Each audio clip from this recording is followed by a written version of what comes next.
दोस्तों, वीडियो को स्किप करके मत सुनो प्लीज़, और जितना ज़्यादा हो सके लाइक और शेयर कर देना।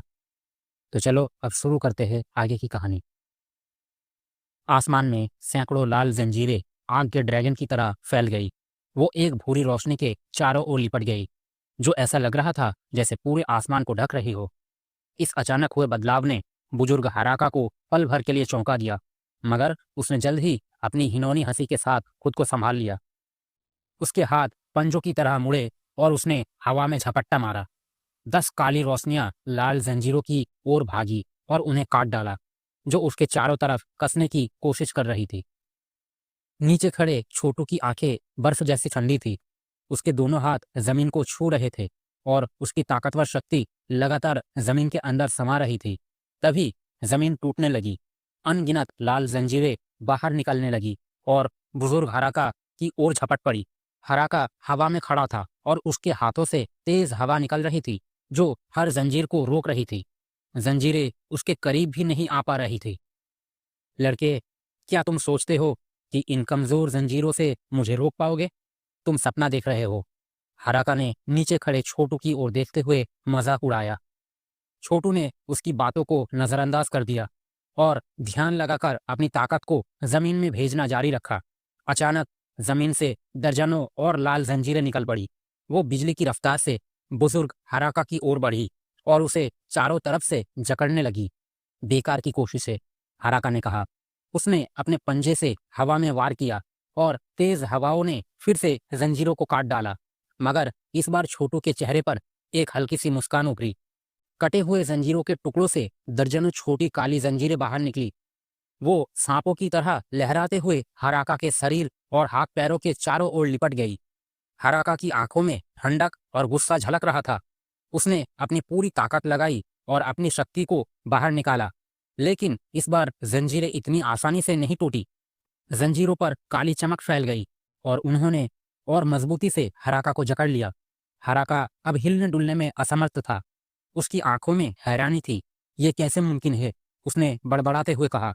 छोटू ने सिर उठाया और मुस्कुराते हुए कहा, बुजुर्ग हराका, लगता है इस बार तुमने मुझे हल्के में ले लिया। हराका ने उसकी बात पर एक खतरनाक नजर डाली। लड़के, मेरे ना हिल पाने का ये मतलब नहीं है कि तुम्हें मार नहीं सकता। उसकी आंखों में भयानक जानलेवा बेरहमी थी। हराका ने अचानक हवा में कदम रखा। एक बड़ा तेज शक्ति का स्तंभ निकला और सीधा छोटू की ओर फट पड़ा। साथ ही आसमान में लाल जंजीरें एक विशाल जाल में बनकर छोटू पर टूट पड़ी।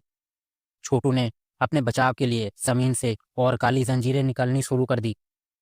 उसके पास वक्त कम था, लेकिन उसके चेहरे पर कोई डर नहीं था। Subscribe my channel story hub 360। अरे बुजुर्ग हराका, अगर तुम्हारा ड्रामा खत्म हो गया हो तो आओ और वो दावत चखो जो मैंने तुम्हारे लिए तैयार की है। छोटू ने अपनी आंखों में ठंडक और होंठों पर बेरहमी भरी मुस्कान के साथ आसमान में टूटती लाल जंजीरों को नीचे गिरते देखा। तुम्हारे शब्द बड़े घमंडी है लड़के। हराका ने गहरी नजर से छोटू को घूरा। उसका लहजा तो वही घिनौना था, लेकिन अंदर ही अंदर उसके दिल की धड़कन तेज हो गई थी। उसे छोटू की हरकतें बेहद सोची समझी और खतरनाक लग रही थी। छोटू के चेहरे पर एक शांत मुस्कान थी। उसने कुछ नहीं कहा। उसके लिए हराका जैसे ताकतवर दुश्मन को फंसाना आसान नहीं था।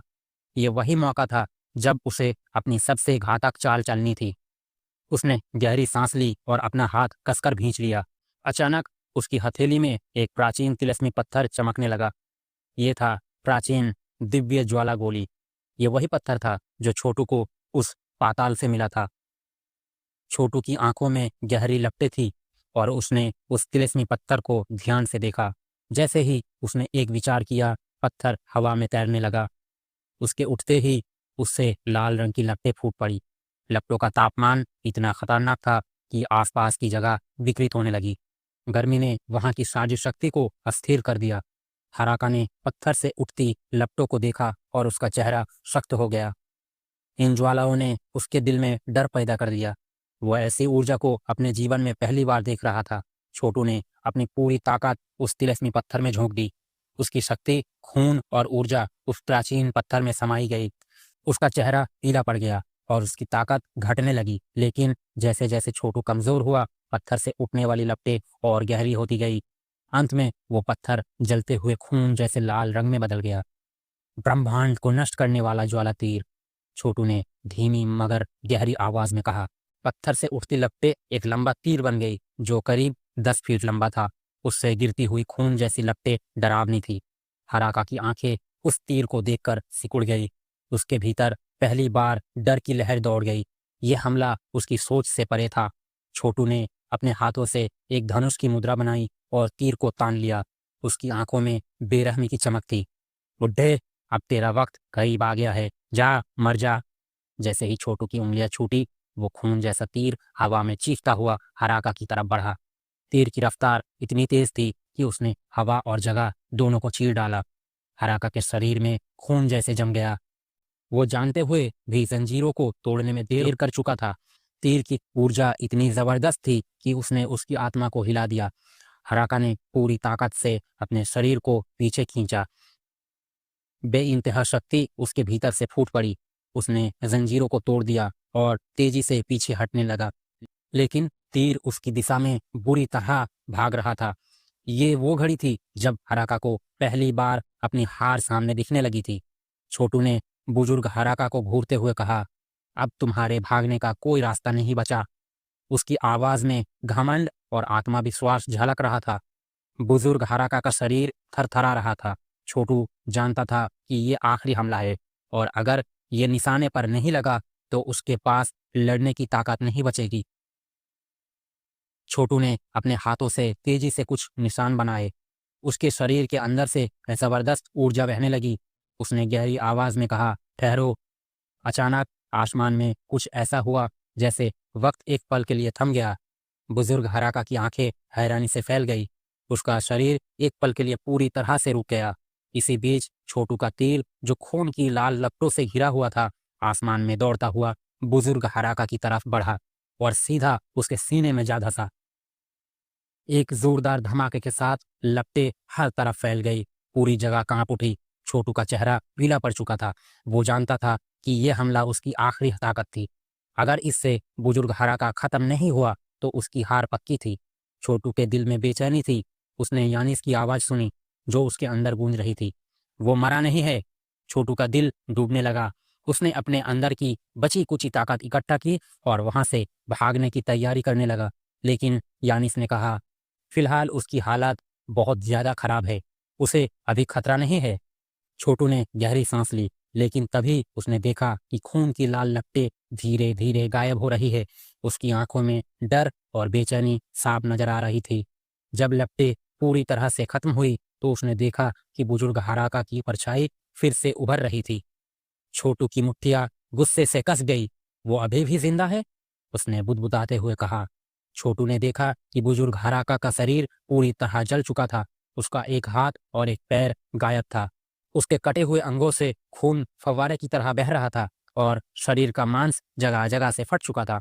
वो पूरी तरह से जख्मी और बेहद खौफनाक लग रहा था। छोटू एक पल के लिए हैरान रह गया। उसने सोचा, क्या मेरे तीर की ताकत इतनी ज्यादा थी? ये देखकर वो समझ गया कि बुजुर्ग हराका अब पूरी तरह कमजोर हो चुका है। उसकी चोटें इतनी गंभीर थी कि उसे जानलेवा कहा जा सकता था। बुजुर्ग हराका दर्द से कराह उठा। उसकी लाल आंखें गुस्से और पागलपन से भरी हुई थी। वो छोटू को घूरता हुआ चीखा, लड़के, तूने मुझे इतनी बुरी तरह घायल करने की हिम्मत कैसे की? छोटू ने हल्की मुस्कान के साथ कहा, बुड्ढे, आज मैंने सिर्फ तुझे घायल किया है, लेकिन अगली बार तुझे खत्म कर दूंगा। उसकी आंखों में एक खतरनाक चमक थी। तभी यानिस की आवाज छोटू के दिमाग में गूंजी, जल्दबाजी मत करो।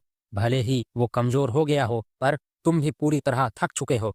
अगर उसे पता चल गया कि तुम अब और हमला नहीं कर सकते तो वो अपनी पूरी ताकत लगाकर तुम्हें खत्म करने की कोशिश करेगा। छोटू ने यानिस की बात समझ ली, लेकिन वो रुका नहीं।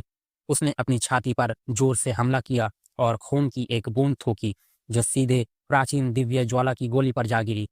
ये देख बुजुर्ग हराका के चेहरे पर डर साफ झलकने लगा। उसे समझ आ गया कि अगर छोटू ने फिर से वैसा ही हमला किया तो उसका बचना नामुमकिन है। गुस्से और डर से भरा हुआ हराका जोर से चिल्लाया, मैं ये मत भूलूंगा, एक बार ठीक हो जाऊं तो दुनिया की किसी भी कोने में जाकर तेरा पीछा करूंगा। इसके बाद उसने अपने बचे हुए बाएं हाथ को फोड़ दिया। खून की एक तेज लहर ने उसे जलती हुई आसमान कढ़ाई से बाहर निकाल दिया। वो वहां से भाग निकला, लेकिन उसकी हालत एक हारने वाले आवारा कुत्ते जैसी हो गई थी। Subscribe my channel story hub 360। छोटू ने खून की एक बूंद थूकी और कमजोर होकर बैठ गया। उसने प्राचीन दिव्य ज्वाला पत्थर को उठा ली और जलती हुई आसमान कढ़ाई को अपने अंदर समेट लिया। छोटू ने उत्तर पश्चिम की ओर देखा, जहां हराका के भागने के निशान खून के धब्बों के रूप में रह रहे थे। उसने जानलेवा मुस्कान के साथ कहा, बुड्ढे, इस बार तुझे छोड़ दिया, लेकिन अगली बार तुझे जिंदा नहीं छोड़ूंगा। इसके बाद छोटू ने अपनी आखिरी ताकत लगाई और तेजी से वहां से निकल गया। उस जगह के शांत होते ही वहां की लड़ाई की निशानियां मिटने लगी। शायद ही कोई जान पाता कि यहाँ इतना खतरनाक और भयानक लड़ाई हुई थी। उधर मुकाबला टापू में मेनका, जो बाइजा दल के आंगन में खड़ी थी, छोटू की दिशा में देख रही थी। उसकी आंखों में चिंता साफ दिख रही थी।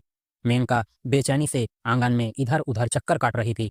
उसकी आंखें उस दिशा में गड़ी थी जहां से छोटू भाग गया था। गामिल ने उसकी बेचैनी को भांपते हुए कहा, बुजुर्ग हराका अभी तक वापस नहीं आया है। शायद ध्रुव सही सलामत है। मेनका ने उसकी बात सुनकर फीकी हंसी हंसी। बुजुर्ग हराका ने उस पर अपनी हड्डी की सील लगाई थी। वो कैसे बच सकता है? और अगर वो उसे पकड़ ले तो ध्रुव के पास खुद को बचाने का कोई मौका नहीं होगा। उसने गहरी सांस ली और झुंझलाते हुए कहा, मैंने उसे कहा था कि मुकाबला टापू पर रुक जाए, लेकिन वो बेहद जिद्दी था। इतनी जल्दबाजी, ये तो खुद को मौत के मुंह में धकेलने जैसा था। गामिल ने अफसोस भरी सांस ली। इतने हुनरमंद लड़के का इस तरह जाना दुखद होगा। अगर उसे कुछ और वक्त मिल जाता तो वो बुजुर्ग हराका से टक्कर लेने के काबिल हो जाता। तभी हवा में एक अजीब सी सनसनी हुई। गामिल ने आसमान की तरफ देखा और गंभीर आवाज में कहा, बुजुर्ग हराका वापस आ रहा है। मेनका का चेहरा सफेद पड़ गया। उसने अपने हाथ कसकर भींच लिए। आसमान में तेज खून की लकीरें दिखाई दी। मुकाबला टापू पर मौजूद हर कोई चौकन्ना हो गया। जब वो खून से सना शख्स नीचे आया तो हर तरफ सन्नाटा छा गया। अरे, ये तो बुजुर्ग हराका है। उनकी हालत देख हर कोई हैरान था। उनके दोनों हाथ और एक पैर गायब थे। चेहरा खून और चोटों से भरा हुआ था। इस हाल में उन्हें देखना किसी के भी लिए अविश्वसनीय था। मेनका और गामिल ने एक दूसरे को देखा। दोनों के चेहरे पर हद से ज्यादा हैरानी थी। क्या ये ध्रुव ने किया है? गामिल ने गहरी सांस ली और आहिस्ता से कहा, शायद हमने इस लड़की को बहुत कम करके आंका था। सूरज की रोशनी समंदर पर चमक रही थी। लहरों के बीच एक छोटा सा पत्थरों का टापू था। वहीं से एक दुबला पतला लड़का बाहर निकला। ये छोटू था। उसने आसमान की तरफ देखा और मुट्ठियां भींचते हुए कहा, आखिरकार मैंने अपनी ताकत वापस पा ली।